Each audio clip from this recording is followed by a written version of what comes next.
we're back. Health from the hive, yet again. We are. And like Princess Diana said in her interview, there's 3 of us in this relationship. We got 3 here today. Book has decided to join us, so if you can hear some heavy purring, then he's decided... He's going to sleep on your knee. Yeah, he wants to get in on the action. So. As he does, yeah. So, we're back again, and... We've got a little bit of good news. We managed last Tuesday. Today is Monday, I think. So nearly a week ago. Been trying to get this podcast out, but I don't know, stuff. We're building up for a home and garden show. So 4 days of exhibiting, eh? So a big trade show we've not done before, and it's kind of stepping out. We've got to step our game up a bit. So we're just go trying to get product ready for the clover honeypot stuff, so that's kind of taken over a lot of time. But I said to Karen, we need to kind of report on the bees because people are going to probably want to know. So yeah, last Tuesday we kind of had like a +1, +2 with no wind.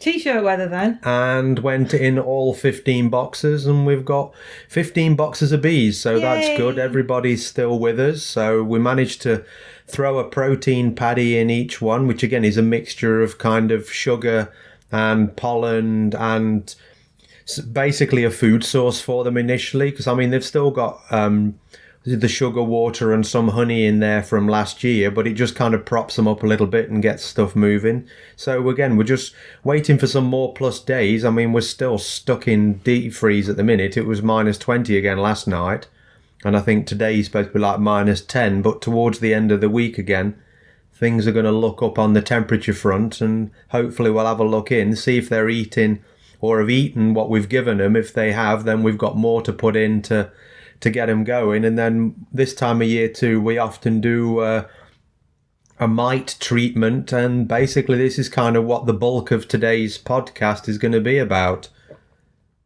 Yeah, so you're going to do most of the talking today, but just going back to the comment about 15 for 15, obviously there's quite a lot of dead bees around the hives and lots of pooping because they've been out for their pooping flight, and our bee suits got covered in it. But my boot campers turned up this morning, and one of them came in and said, "Oh my goodness, I've just seen some dead bees on the snow." I went, "Well, if you go up to the hives you'll see a lot more." I think she only saw a couple.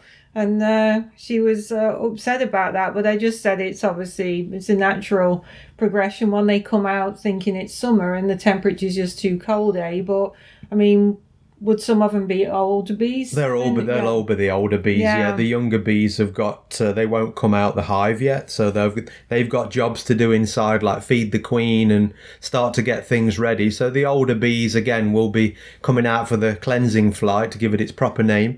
And yes, they will perish in the cooler weather. I mean, we walked out there yesterday afternoon, probably about 4:00ish.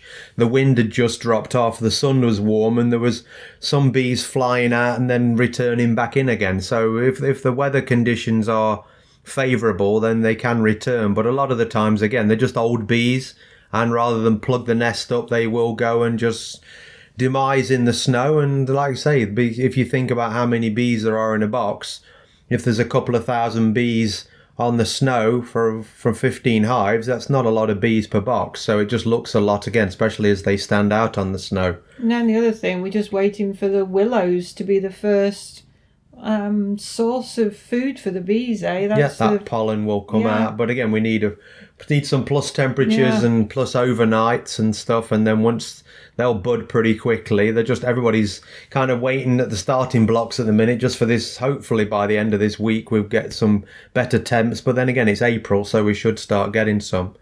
So again, just swinging back round again, the subject is the Varroa mite.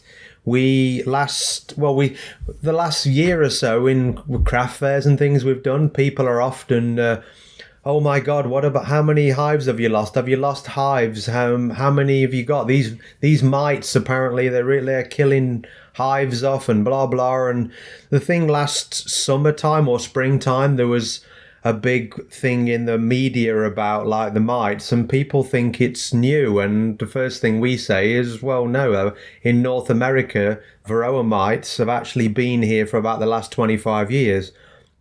It's just the fact that the media picked up on it last year, and there's a lot of what they call not sudden, kind of think what was the name that they were using in the media? Colony collapse. And so they basically nicknamed this or did this colony collapse disorder. And to be honest, I don't think it's fully the Varroa. I think especially if you're in agricultural regions with the new pesticides and stuff they've been spraying, herbicides and things, I think a lot of it is down to that. We were talking to an old boy in a craft market at Winnipeg Beach, and he, I think, had 20 hives, and he was talking to us in the summer and he lost absolutely everything. I mean, he'd kept bees for years, and I mean, the guy was pretty gutted. And he was asking about our demographics and where we were, and he was saying how lucky we were not to have that. And he was blaming it pretty much, again, it's whether it's true or not, or just in his head on, it was kind of more the pesticide herbicide thing as opposed to the Varroa. But coming back to the Varroas, again, it's something that came from kind of Asia in the kind of late 90s.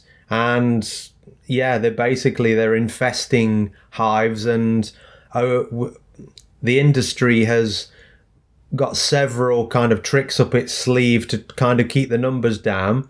And I mean, one of them is like a medicated strip we can put into the hive. Another one is utilizing queenless times, so when the eggs are not in the hive. I'm kind of butchering this a little bit, but just to give an overview of it, basically it's a parasite that will live on the back of the bee. It's very small. It's like you having a 15-pound knapsack on your back all the time, and what they'll do is they'll latch onto the back of the bee and they'll actually suck the fat out of the bees, and that's what they live on. They don't actually kill the bee, but what they come with more often than not is they will carry viruses. And one of the main viruses they will carry is what they call deformed wing virus. And you can often see bees in the hive and their wings are not fully developed. So that bee will never be a forager. It'll never be able to leave. And so that can collapse the hive as well. They can also bring things in that will give the bees dysentery. So again, a lot of different issues. So it's not actually the mite that kills it. It's the mite will weaken the hive, and then the hive will collapse due to its own weakening. So one of the things that beekeepers are trying to do is trying to keep the numbers low. And again, there's several different ways of doing it. So what will happen is the queen will lay an egg into the comb, and then the Varroa will go into there. 2 Varroas will go in, and they will mate inside that, and then the bees will cap over that, and then the Varroas, while they're in there, will basically live off the pupa that's in there, either killing the pupa or just deforming the pupa. And then when it comes out, there's more mites will emerge back again. So the problem with the treatment process is when you're trying to treat for mites, it's actually under a protective cap. So it's pretty smart on the mites front. So there's certain times of the year, like in the fall and in the spring, when there's a lot of what they call uncapped brood. When things are uncapped, then they're exposed, so the treatments can actually get in to kill the mite. But once you start in the summertime to have frames and frames of capped brood, then the kind of the treatments don't really work.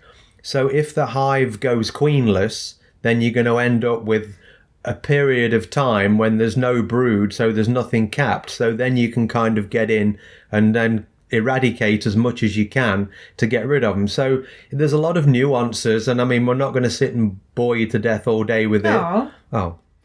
But it is an ongoing problem, and I think a lot of it is due to like weather conditions. I mean, last year we did pretty well on the mite front, and we had fairly low numbers, but the year before, when it was hot and it was dry, they just seemed to proliferate, and whatever we did, we just couldn't keep the numbers down. So again, we had hive losses last year, I think, due to that problem. But again, what we wanted to just kind of get over is it's nothing new, and we are kind of on top of it to a degree. Yeah, and like you say, the media seem to latch on to it, and like you just said that, you know, people at markets going like, oh well, lots of people lost like hives because of these like new mites, and like you said, it's not something that's new. It's just for some reason the media latched onto it. But also, as you commented about demographically, we're really lucky, and last year there was less surrounding like hives. There's been a couple of people around us that didn't have any bees last year, or we didn't see them, did we? No. So, you know, you don't know if, you know, bees are coming from other hives and they're infecting ours. You know, last year was just really, really good. So there's a lot of things that we can surmise, and was a reason. Oh, obviously, and we're diligent. We do regular inspections. We keep the hives clean, and you know. And the one thing, I mean, the industry is kind of concerned about, again, especially like with the medicated strips, it's kind of like antibiotics. The more you use them, the more resistant like the microbes get to them. And it's the same thing with the Varroa mites, is they're starting to build a little bit of resistance up. So there's what they call a tech transfer program. There's one in here in Manitoba, and there's quite a few across Canada now that are run by universities. And what they're actually trying to do now is breed a Varroa resistant bee. So they're looking for characteristics in the bees that will actually help keep the Varroas down naturally, so the bees will actually take care of it themselves. I mean, some of it is grooming, some of it is like the bees realizing that there are dead pupa under the cap, and they'll actually take the cap off and drag the pupa out and throw it out the front of the hive, which again now stops the process. So there's a lot of these things going on, and the beekeeping community, I say, is on top of it, because I mean, if left unchecked, it will collapse the honey industry, but really, because I mean, there's nothing people can do. And I mean, it's not all over the world. Australia, up until last year, didn't have any, but now apparently some was found in Australia last year, and basically they just destroyed everything in this person's apiary, and hopefully they've kind of sealed it there. So a lot of it is, again, North America, Asia, and it is naturally an Asian mite, which in the 90s people were like shipping queens across the world and stuff, and just kind of, again, especially with our short season, a lot of times people need to requeen, and we haven't got time to grow a queen and mate a queen, and then the time honey flow comes, we're time crunch. So a lot of it has been that, but again, there's more stringent checks and balances on that stuff now. So it's a human problem that we created, but again, we're trying now, again, along with the bees, to try and, you won't eradicate it because it's going to be around, but just kind of keep it in check so the industry can keep going. And what's the percentage that's allowed? And do you want to let the 3 listeners know how we check for them? I think we're down to 2 now. This is not the most interesting thing. Well, what we do is, again, it sounds mean. But you get a quarter cup of bees, which is about 300 bees, and we put it into a special shaker pot. And on the shaker pot, we actually put windshield washer fluid in there, or an alcohol, and basically kill the bees. And then we shake it for about 10 minutes. And then that will loosen, and then the Varroa will drop off, and then there's a special screen which is big enough for the mites to get through, but not big enough for the bees. And basically that's what you're doing. You just check how many mites per 300. So, I mean, if you've got 3 mites, you've basically got a 1% infestation, which is acceptable, 1 to 2%.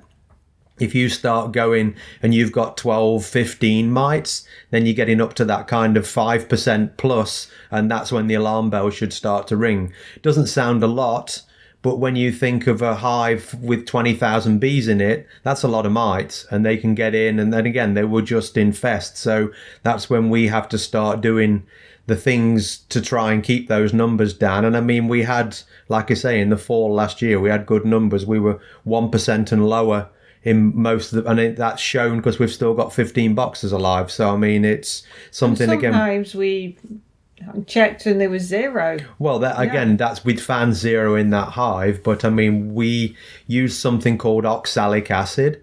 So oxalates are something that's natural in food. I mean, like things like rhubarb and stuff, they've got tons of oxalates in them. So we actually buy it in crystal form, and we have to kind of burn it or get it super hot so it turns to a liquid and then to a vapor, and we seal the hive off and then just let the vapor go through the hive. It's harmless to the bees, but for some reason, and again, they still don't know what it does to the Varroa mite, but basically it will kill the mites off. So we do that in the fall, and we tend to use the medicated strips in the spring, and then in the summertime I will let hives go queenless for a certain amount of time, again, just to naturally get rid of them through that. So there are several prongs, and again, beekeepers who just use one constantly are not helping the situation, because again, that's when you get the resistance to start. So that's why we use the multi-prong approach, just to kind of see if we can kind of keep them down. But again, the kind of the key with this podcast really, again, is just to say Varroas aren't something new. So whatever you read in the media is old hat. And again, beekeepers are aware of it, and we're just trying to do everything. And it's just another layer to beekeeping that we didn't know when we first started. So, and the previous winter, like a lot of the losses, I mean, like you say, the media latched on to the fact it was the mites, but it could be damp, it could be cold, the amount of snow, the length of the winter. Did you have strong hives going into winter? There was probably 7 or 8 different reasons, but the press and media seemed to latch on to just the mites, which, like you say, it's not new, and people lost them for multiple reasons, and then probably lost hives, but it wasn't just one reason either. No, and like I say, there was talking to the old boy, and again, he thought about the pest, and there are pesticides that have been introduced into the 90s, and I was watching a video the other day, and a guy was saying, I mean, they used to drive up to the lake when he was a kid in in New York State, and he said you get there, and he said every gas station, they'd have to wash the windshield to get the bugs off. And he says now he can drive there and back. And he said, you've got half a dozen on the windshield. He says, bugs are just declining. And he said, that's the bottom end of the food chain. And again, this is not a totally aside. But yeah, he said, bugs are definitely declining, and you just don't get the numbers that we used to get. And one of the things, like I say, is one of these pesticides that stops, that farmers have been utilising. And I mean, maybe the companies like Bayer or BASF or whoever's making this stuff and kind of need to take a step back and, look at is all this spraying stuff worth the profit? Because it's basically, and again, this is the bottom end of the food chain. So if they're not eating it, birds aren't eating it, other things aren't eating birds. And again, it comes back to us at the end of the day. So again, that's a completely different aside, but something, if you're interested in, just look at it. I mean, there's lots of videos out there on YouTube, and people, entomologists are really getting worried about it. So yeah, I mean, without bees, there's no us. But like you just referred to earlier, talking to that old guy at Winnipeg Beach, I mean, we are very fortunate where our acreage is, and we're not surrounded by agriculture. And we've said before, we'd love to move a little bit further afield, get a few more acres, and then any property that you look at and you think surrounded by agriculture, so we don't want the bees, because the bees will fly up to 2 miles, won't they, to get pollen. Yeah. And so if we're within 2 miles, then it's no, I mean, we do like where we live, but it'd just be nice to have a few more acres. But obviously that means you got by 2 square miles. Yeah, so it's about exactly. 320 acres. So that's we're not doing that. No, not yet. So too old for that. But yes, again, just an overview on the Varroa, and just to check in with what was happening with the bees, and we'll have another inspection hopefully towards the end of the week, and hopefully we'll check in then. A few more regular podcasts as things. We're not doing bad. But again, if you've got any questions on bees, Varroa, we have the health@thehive.ca is now live. So questions at health@thehive.ca is now our new... Health from the Hive. Health from the Hive, sorry. I don't even know what I've got. Healthfromthehive.ca is our new email address, and the website is live. It'll have the I didn't podcasts even on know there. that was live. So. I do stuff in the background. But again, thanks for listening, and hopefully you learned a little thing and you weren't bored and just fell asleep in your car and crashed into the ditch or something. So. Well, the cats fell asleep. So. No, he's flat out. Awesome. Hopefully we'll talk to you soon. Yeah. Thanks. Bye.